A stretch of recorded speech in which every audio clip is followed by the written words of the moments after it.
Гласот на Америка на македонски. Преку една деценија вашиот прозорец кон САД. А сега, директно од студиото во Вашингтон. Добро вечер, ова е Гласот на Америка на македонски, ТВ журналот Ньюсфлеш, а јас сум Јулија Велковска.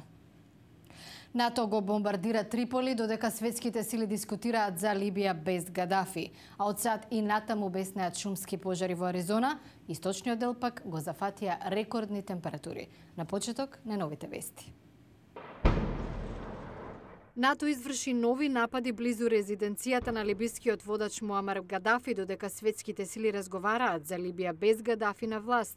Според либиската влада, во најновите напади загинало 31 лице. Западните и африкански држави пак во Обединетите арапски емирати дискутираат за иднината на Либија по соборувањето на Гадафи од власт. На состанокот учествуваат министрите за надворешни работи на 22 земји членки на либиската контакт група, како и делегација од Обединетите нации и Арапската лига. Генералниот секретар на НАТО Андерс Фок Расмусен најави дека операциите во Авганистан остануваат клучен оперативен приоритет за алијансата, но дека до 2014 година афганистанската влада ќе преземе целосна контрола врз безбедноста на земјата. Расмусен ова го изјави во Брисел на состанокот на министрите за одбрана на земјите членки на НАТО. Централна тема на средбата е повлекување на американските сили од Авганистан подоцна годинава. Една од главните агенции за глобално кредитно рангирање, Fitch Ratings, е загрижена за насоката на политичката дебата во Вашингтон, додека членовите на Конгресот водат жестока расправа за подигање на крајниот лимит до кој американската влада може да позајмува.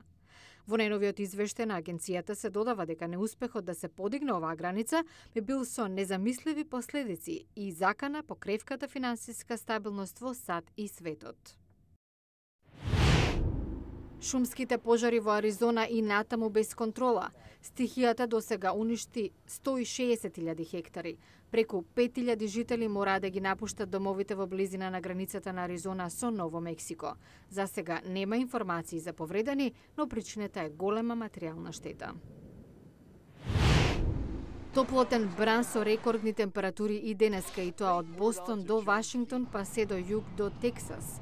Превентивно беа затворени училишта во Филаделфија и Луизијана, а во Мисисипи се очекува големо невреме. За некој, за жал, нема спас. Во Батон Руш, Луизијана, регистриран е помор на илјадници риби. Востанијата во Блискиот Исток, што започнаа кон крајот на минатата година и натаму се шират низ земјите во регионот. Иако исходот варира за секоја земја поединечно, демонстрантите главно користеа слични тактики и средства. Она што многумина не го знаат е дека основата за револуциите може да се најде во творба на 93 годишен пензиониран професор од Бостон, Масачусетс. По протестите декември минатата година, авторитарните режими во Тунис и Египет беа принудени да ја напуштат власта, други да спроведат политички реформи. Дури и оние кои пружија отпор на востанијата сега се во дефанзива. Според медиумите, првите луѓе на феноменот што доби име Арапска пролет ги следеле принципите на овој човек, Джин Шарп, професор во пензија, изложени во книгата Од диктатура до демократија. Објавена во 1993, таа се темели на неговото 20-годишно истражување. Шарп вели дека книгата ја напишал на барање на политички дисиденти во Бурма. Досега е преведена на 34 јазици. Идеалот на мирен отпор на Шарп позајмува од влијанијата на Ганди, Хенри Девид Торо и Алберт Ајнштајн. Методите на Шарп се познати по практичноста и ефикасноста. Се обидувам да истражам како функционира ненасилната борба. Понекогаш не успева, понекогаш успева. Но како поумешно да се води таа борба и како да се употреби мозокот за планирање. Ова не е по прв пат идеите на Шарп да најдат своја реализација. Биле употребени во така наречените обоени револуции во Источна Европа. Пензионираниот полковник Роберт Хелви ја користел тактиката на Шарп за обука на активисти во Бурма и Србија. Шарп, иако во пензија, не мирува. Само што ја заврши книгата Шарповиот речник на моќта и борбата, што треба да биде објавена есенва. Неодамнешниот земјотрес и цунами во Јапонија се драматичен потсетник дека луѓето на секаде во светот мора да бидат подготвени за природни катастрофи. Научници во Калифорнија велат дека еден ден оваа сојузна држава ќе ја погоди силен земјотрес. Еве за што се работи.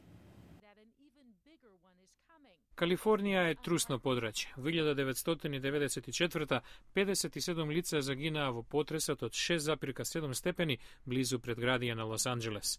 Во 1906 Сан Франциско го разруна катастрофален земјотрес. Стручњаците предвидуваат дека евентуалниот нов, најверојатно од 7,8 степени, би можел да резултира во илјадници жртви и милиарди долари штета. Американскиот Црвен крст продава прибори во случај на таква несреќа. Подготвеноста е клучна, вели Лиса Клинк од организацијата. Советуваме луѓето да имаат залиха од храна, вода и други намирници за 3 дена, а во најдобар случај за 1 недела. Калифорнија има едни од најстрогите градежни прописи во согласно со земјотресното инженерство, но властите се свесни дека дури и најбезбедните градби не се 100% гаранција. Марк Бентиен од Центарот за земјотреси на Јужна Калифорнија апелира.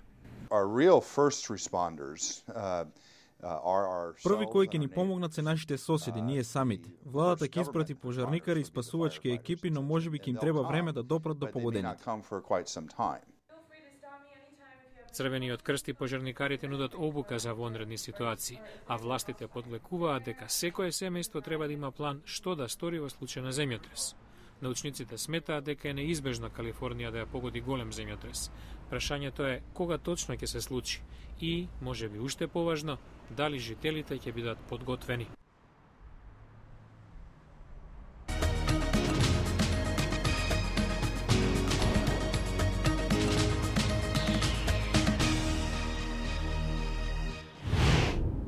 А во утрешната емисија, виното во САД се произведува во сите 50 сојузни држави, но пошто се издвојува Вирџинија, гледате утре во Ньюсфлеш. Вирџинија, вино, влог за иднината. Во сојузната држава винарските визби растат како печурки по дожд. Гледате утре во Ньюсфлеш. Со ова го завршуваме денешното издание. Го гледавте Newsflash на гласот на Америка на македонски, а со вас во оваа емисија беше Јулија Велковска. За сите најнови содржини од САД и светот појдете на glasnaamerika.com, а следете на и на Facebook. Од студиото во Вашингтон ви посакуваме пријатна вечер и до гледање до утре.